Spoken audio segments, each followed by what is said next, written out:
Hello and welcome back to an episode of Dugout Debrief. My name is Jack Burke, and today we're going to be recapping Game 1 of the midweek series between the Colorado Rockies and Chicago Cubs. This game took place on June 9th, 2026 in Denver, Colorado at Coors Field, and this was kind of an interesting intro to this midweek series between these two teams. A series that the Chicago Cubs kind of can still happen to get back on track after a series loss to the San Francisco Giants.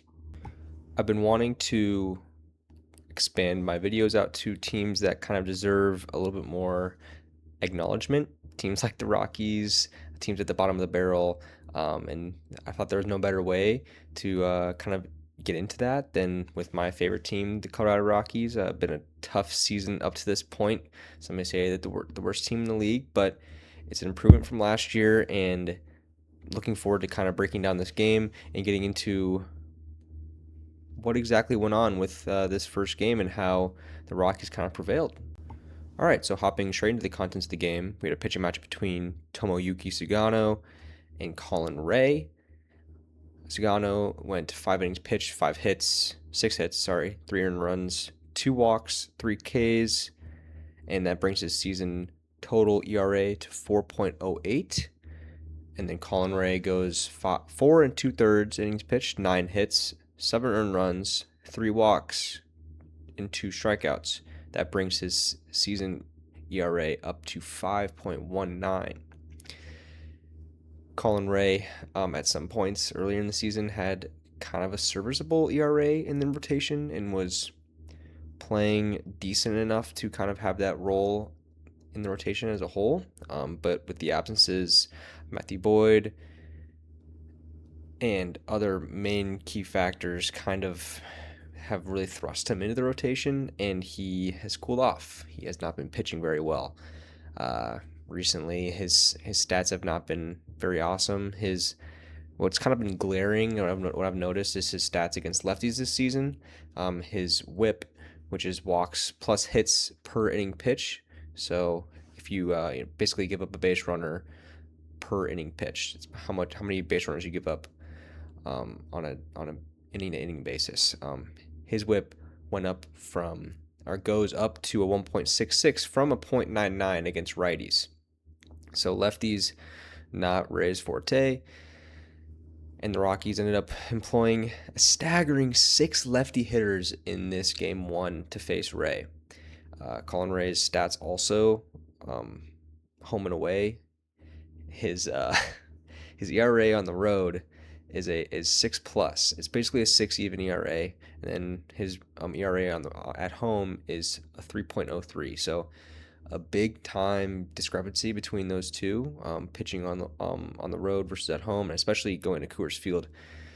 Not a great spot for him in the rotation to end up here at Coors Field on the road where his stats aren't good to begin with.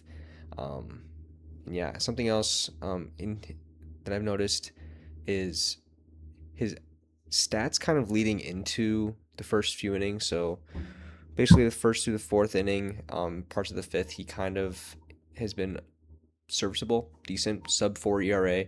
But then once the 5th and 6th hit, his ERA jumps to 7+. So not really been able to go the distance this year for the Cubs pitching staff, and has started to struggle quite a bit. Sugano, on the other hand, he's been a brighter part of a struggling starting rotation for the Rockies. Also some key injuries with like Chase Dolander. He's been missing. He's been kind of a brighter part. He had a nice April where he had a 3 ERA, but this last May, his ERA jumped up to a 5.4 in just a month of May. So he's gone off to a little bit of a better start in June, but that's just comparative to May. His ERA is still in the 4s this month. So, he's the biggest difference that I saw from month to month was in the month of April. His highest thrown pitch, or like highest rated pitch in his pitch mix, was the 4-seam fastball, and hitters were hitting just below 300 on that pitch, which still isn't great. But in the month of May, he's then transitioned into throwing a sinker at a high of 28.5%, which leads all of his pitches. Hitters hit 370 off that pitch. And even before in the month of April, hitters were hitting 430 off of his sinker, and he's been throwing that like it kind of just flipped. Originally, four seam was thrown right around 26% in the month of April, and the sinker was thrown around 12%, and then now the sinker is thrown 28.5% in May, and then the four seam moves down to 11%, and he's starting to give up more runs. The stats in terms of like hits and home runs and whip and other like contributing like pitching stats kind of are pretty similar moving going from month to month, May and April, but it's just the earned runs have ticked up a lot. And so it's kind of concerning that we'd see such a high jump in our high difference in pitch mix between the 2 months, and now we're seeing worse numbers. I'd like to see him kind of improve on those, especially with Dollander being out, and we don't really know what his timetable is looking like. Would like to see him get back as soon as possible, but we need more contributions from Cigano for sure, because now we're having guys like Zach Agnos come up and pitch, start games. So need more production out of guys like Cigano for sure. But overall, I think Cigano had a decent outing. He gives up 3 runs in only 5 innings pitch. Okay. It's not amazing, but it kept the Rockies afloat. The Rockies offense got off to a pretty hot start against Colin Ray, so he wasn't feeling that much pressure on the mound, and he wasn't really locating a lot of his pitches very well. It was missing the zone quite a bit, and still had 2 walks. And so, it's just one of those games where he wasn't feeling a whole ton of pressure on the mound and didn't really need to have his best stuff, but need him more in the future for sure. So now we're going to move on to the offensive side. I won't be touching nearly as much on the Cubs because their offense has been pretty bad as of recently, and the Rockies' offense has kind of been trending up recently, with like TJ Rumfield winning a National League Rookie of the Month last month, and Hunter Goodman continuing to just mash baseballs. It's been fun for the offense. It's just the Rockies are missing starting pitching and the bullpen, which some people may think that the bullpen has been decent for the Rockies this season, but personally, I don't think that's the case whatsoever. There's been plenty of blown saves and disappointing outings from a team where the offense will kind of get off to a hot start in a higher scoring game and be up 3-4 runs heading into the 8th inning, and all of a sudden we've seen it, just whether it be on the road or at home, we've seen just teams being able to kind of just get themselves back into the game heading into the 9th. But moving on, a couple guys I wanted to highlight. First guys being Jake McCarthy. Been a really nice pickup for the Rockies as of late, and slotting into the leadoff position lately. We've seen an uptick in playing time from the month of April to the month of May. He's been playing a lot more in June as well, and he had a very strong, kind of smaller sample size production-wise in April, and so that's why he played a lot more in the month of May, hitting 291, and continued to do that into the month of June, hitting 286. So great speed, a little bit of a mental error today on the base path, getting picked off, but otherwise we're going to see him steal some bases this season. Historically, he's been a 20-plus stolen base guy, so he's going to be able to use his speed, and he's great in the outfield as well. But I think, his average hitting fastballs this season has been really, really good, and historically it's kind of been that way, but he needs to see the breaking ball a little bit better, and that's one thing you just kind of got to practice and be able to see out of the hand. I'm not one here to give advice, but these guys are good enough to be able to adapt and get better at seeing those types of pitches, and improve on getting better. And I'm going to kind of transition over to the Cubs a little bit, but I'm pretty sure that Alex Bregman sees the most breaking balls in the major leagues right now. by any hitter. He's like they're pitching him a ton of breaking balls, and he's not been hitting them very well. I mean, his average has gone down quite a bit, and his average is running in scoring position. He's getting a lot more opportunities because of where he is in the lineup, but has not been great. And so these guys are good enough to be able to kind of adjust, and we've seen kind of a flip-flop between McCarthy in each years, where his 2022 year with the Diamondbacks was really good. 23 was down, but then 24 was good, and then 25 was down, and now he's back playing pretty well. So we'll see kind of staggering between different years, flip-flopping. So hopefully he continues his good graces. In this game, we've seen some contributions from players that we aren't usually seeing producing, like Eddie Julian, Ezekiel Tovar, and Kyle Karros has 2 hits. Just some of those guys were able to kind of come through with this game. And it could be a factor of matchups against Colin Ray and those lefties, but one guy that continues to be a main factor in this offense is Hunter Goodman. He's up to 18 home runs on the year already, and he's on pace for 40 plus. One comparison, Josh Donaldson. I really cannot see it any other way. Plays a pretty average to above average brand of defense behind the plate. Yeah, I'd like to see his whiff percentage and strikeout percentage go down, but when he's generating that kind of power behind the plate, can't really complain. One of the most interesting statistics, though, that I've seen in a while, and usually some of these like hitters that play on the Rockies will kind of abuse the Coors Field effect, where they're able to hit so much better at home versus on the road. Hunter Goodman is the exact opposite. Hitting at home this year, he's a 204 batting average with a 721 OPS and 4 less home runs at home. He's got 7 now, including tonight. But on the road, he's a 919 OPS with 11 home runs and a 338 on-base percentage. I don't really know what is leading to that, but if we can get this guy to hit at home just a tick better and continue his road dominance, I think that'd be very, very beneficial, because obviously pitching at home at Coors for these pitchers is definitely a taller task, and having a bat like Hunter Goodman's at home supporting that would be definitely much, much better. And kind of getting into that a little bit with TJ Rumfield here, his stats are relatively similar comparing home and away. Slightly better on the road. I don't know, it's weird with some of our better hitters on this team just not really producing that much at home. But yeah, moving on to TJ Rumfield, though. Winning National League Rookie of the Month last month. He's been on a bit of a slide, 0 for his last 13, including this game, in at-bats. And just a staggering 340 OPS in June. He'll be back early in the month still.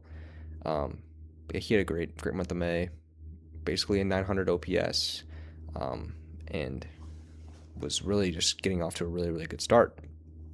But yeah, he goes 0 for 3 in this game and wasn't really able to get anything started, but will hopefully be back. And then moving on to Cole Carrig. First MLB game, gets the call up today, early this morning or last night.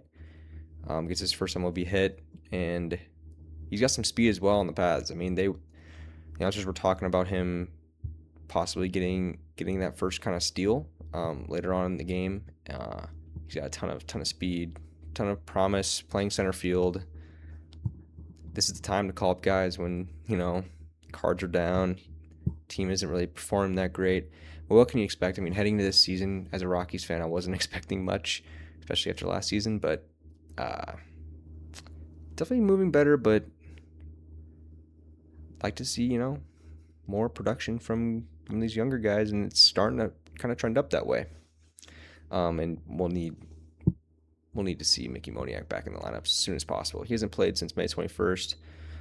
He kind of cooled off a little bit towards the end there, but he's nearing a one WAR, which I think it's weird. But I mean, it's B WAR, so it deviates kind of from F WAR to B WAR. It's a whole different conversation, but he was one of the better hitters in the league before he got hurt, and so need him to get back in the lineup as soon as possible to kind of make this season a little bit more um, impressive, I guess. That's not really the word for it, but I think him being back in the lineup will be a great help. But other guys like Willie Castro, Troy Johnston, Tyler Freeman, they're starting to hit too. It's just need more help from the pitchers. That's just the biggest part of this. But yeah, and after kind of speaking on quite a bit there about the Rockies offense, I don't really have much to say about the Cubs offense. Really have just tapered off a ton in their recent slide. Obviously the rotation not been great for the Cubs. Shota has been down. Cabrera has been down. Obviously Colin Ray, Jameson Taillon just gets hurt. I mean, the Cubs are kind of in hell right now. I'm a Cubs fan. I'm not not too optimistic about the future with all these injuries, and the hitting has just not been great. I mean, PCA had some tough swings towards the end of this game. That strikeout at the end of the game was basically just a sword. I mean, I love PCA. I think he's great for the game, and he's spectacular in the outfield. And he's starting to hit much better. OPS in the 800s, I think. But can't have guys like him not producing, especially at Coors. Michael Busch does go yard in this game, and Bregman does have a decent game, but I think you need some help from the offense, and it's tough when the team goes down 5-0 against the Rockies just like that. But if I'm on the Cubs, I'm thinking the Rockies bullpen has kind of been letting these teams back in games all year, and why wouldn't they be able to kind of get that? I mean, the Cubs have had so many different types of comebacks and walk-offs this year. Primarily been at home, but I mean, it's the Rockies. I mean, I wouldn't have completely lost faith if I was on the Cubs. But yeah, I think it's concerning seeing the Cubs slide, and now the Reds also slide, but the Cardinals kind of stay afloat, and the Pirates playing decent. I know the Pirates just got swept by the Braves, but yeah, I mean, it was crazy to think that the Cubs were talks of being one of the best teams in baseball, and now they're fighting for a wild card spot, which I don't even know if they're really in the conversation anymore. It's crazy. Teams like the Diamondbacks are surpassing them. Even the Nationals kind of getting in the conversation too. Crazy the way baseball works sometimes. Yeah, around baseball, it's been great last weekend. That Brewers Athletics game 1 in Vegas, crazy. I mean, goes 12 innings, 4 hours long, 441 pitches, I think 34 hits, 11 home runs or something like that. Something crazy. I mean, this season's been something to watch, something crazy, and I'm super glad that I've kind of started to cover it. But yeah, that's gonna pretty much do it for this episode of Dugout Debrief. More of a kind of relaxed style, I guess I'd say. But I wanted to cover my team. I haven't really been able to do that because they've been pretty awful this season. But they take a game against the Cubs in a game that they needed to win. And the Rockies admin actually shouted out Big Cat, Barstool Big Cat, on the caption of the tweet with the final score. So, Cubs might end up taking these next 2 games, but it's okay. We're the Rockies, and the Cubs are the Cubs, with much higher expectations. But they just lost the series to the Giants. They have us for 2 more, and then the Giants again. So if the Cubs want to get back into this, they can. They definitely can. But right now, it's not looking too great after losing the series to the Giants and then losing this game 1. But overall, I think the Rockies are definitely off to a better start compared to last year, and the future is definitely looking brighter, but the pitching is tough. I think at the trade deadline, there's going to need to be some moves made moves made to address the bullpen issues and starting pitching issues. Need to attack younger guys and get just a little bit more depth, because Dollander, Zagano, not going to really cut it when you got guys giving up runs like it's nothing. Anyways, if you guys have any feedback or any ideas for the way that the channel can improve, please let me know down below. And I appreciate the support. Please like and subscribe. It definitely helps the channel. And I hope you guys enjoy the video. Thanks for listening.